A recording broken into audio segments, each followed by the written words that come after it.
Weight scale calibration. Press Cal button on back side of controller. Caliber display on screen. Press Tear button to go KP option. Then press F key. Enter load capacity by using arrow keys. Here we put 200 kilograms. Decimal point setting. Press F key. Free load cell confirm that there will be no vibration.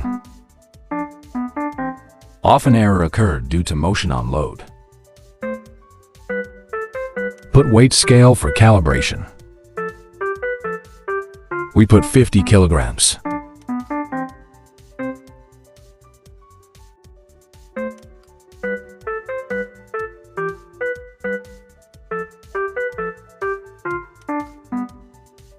Press F key. Insert 50 kilograms weight and press F key. Done your calibration.